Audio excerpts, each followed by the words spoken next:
Greetings, everyone. My name is Joseph Zenin, and I'll be your guide through the Backrooms. Today, we're looking at Level 10, Field of Wheat. Survival difficulty. Class 1, Safe, Secure, Minimal Entity Count. Level 10 is the 11th level of the Backrooms.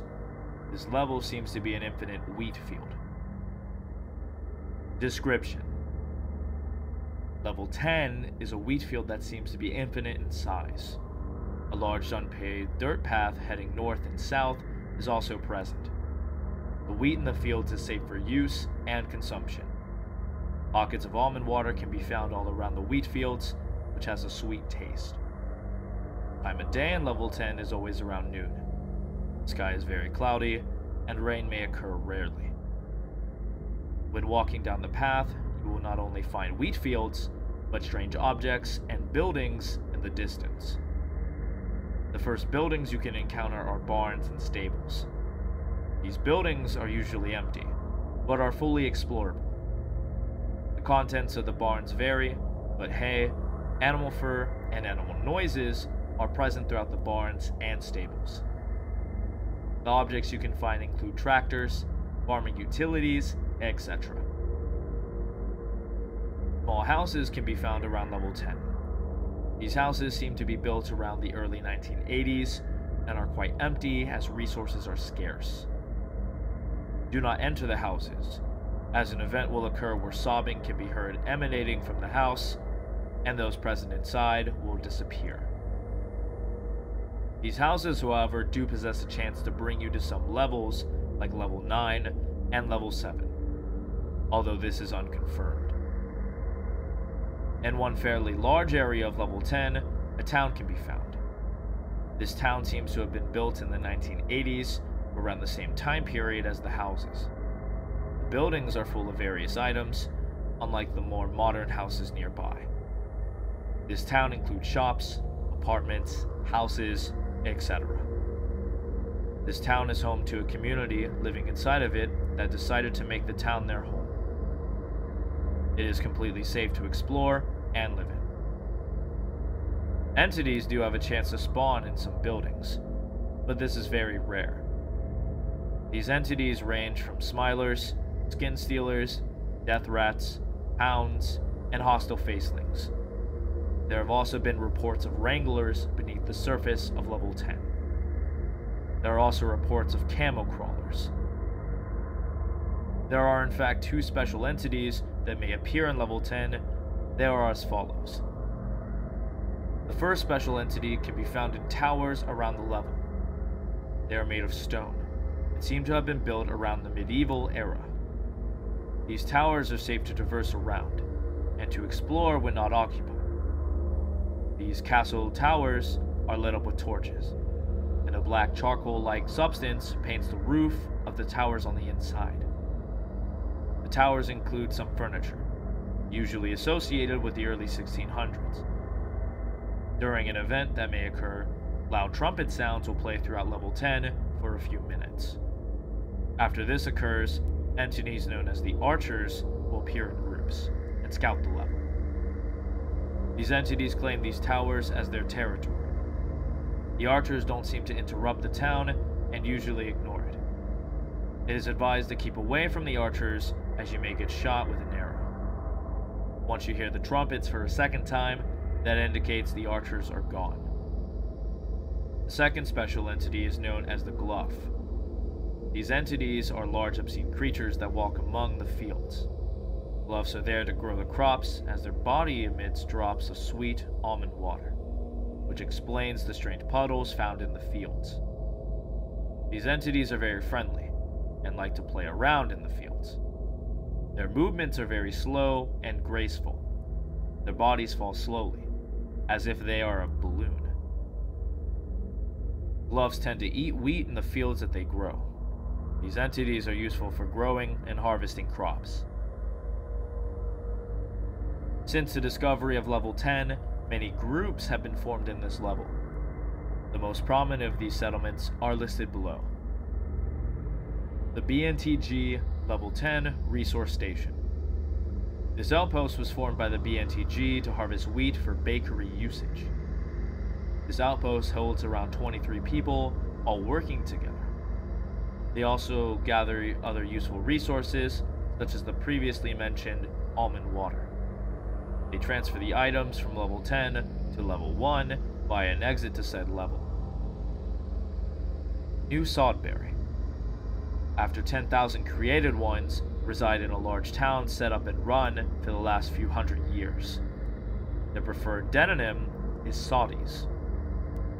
Wanderers make up the rest of their society, numbering around 1,500, and as infrastructure within the town, like plumbing, is slowly becoming more reliable, it'll only increase. It is by far the most prone community in level 10 to outbreaks of disease due to the still poor sanitation. So avoid the town if you're not already immune to the disease and don't want to run the risk. Insurrection Station 4. Calculated population of this station is upwards of 39 members. Serves as one of the insurrection's main sources of food, with most resources here dedicated to farming and baking. Open to trading food for weapons or medicine. Entry is barred at this outpost to any members of the BNTG. Vault Town.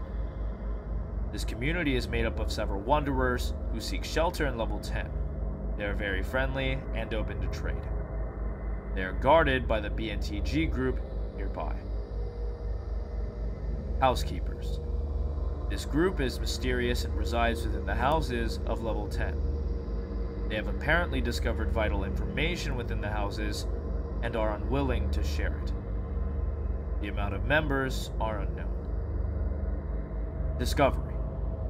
During an exposition near the end of 2015, a group in level 5 had discovered a camera next to a puddle of mysterious dried substance. The camera had many photos of level 10, including the image shown above. Next to the camera was a small collection of notes from a wanderer, presumably the camera's owner. The following is a series of transcriptions from these notes. I've been walking for maybe 6 days, and there's nothing but this dirt road and the fields surrounding it.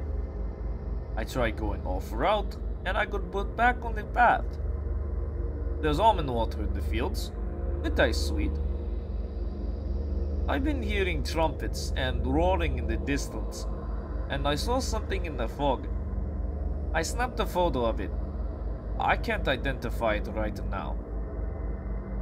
If you hear someone near a fire, go back to the path immediately. Someone just shot a fucking arrow at my shoulder, and I'm still bleeding. I think I saw a tower in the distance, and someone on top with a bow. Everything is calm. It is silent. He saved me. An angel appeared in the sky, trumpet in hand. If you find yourself in level 10, stay in one spot. He will find you faster that way. It seems that this wanderer lived and came from the hub, and entered level 10 from there. The wanderer experienced many encounters with native entities such as the archers and gluffs. Whether the she mentioned within the notes is the same being as the she mentioned in level 1.5 is unconfirmed. Fate of this wanderer is unknown. To enter, walking off a path into the fields when in level 9 will lead to level 10. Climbing a chain link fence in level 205 will lead to level 10. Following the procedures in level 12 and entering the door has a chance to lead to level 10. Jumping out of the train in level 61 while outside and moving will lead to level 10. This is dangerous and not advised. Entering one of the holes in the maze of level 51 will lead to this level. Eating a food similar to green beans in level 226 will also lead to level 10. It is also possible to enter level 10 by running deep into the forest of level 170, as it gradually progresses into level 10. To exit, bunkers rarely present in wheat fields may lead to level 1, 2, 3, or level 14. Reports state some of the houses lead to level 0, 5, 7, or level 9. but it is unknown exactly how this transport is achieved. Toppling a scarecrow within level 10 will lead to level 807. Finding and following a ditch in level 10 for a few hours will lead to level -7. Finding a swamp area in level 10 will lead to level 66. While wandering through the fields aimlessly, it's possible to find a blue patch of wheat with a clown scarecrow directly in the middle of this patch. Plucking one of these strands of wheat will teleport to level 283. Approximately 20 miles from Malt Town is the boundary of the Corpse Lake Exclusion Zone, encompassing and serving as the entrance to level 10.1. Well, I think that does it for today. Thank you so much for listening, and safe travels, Wanderers. Goodbye.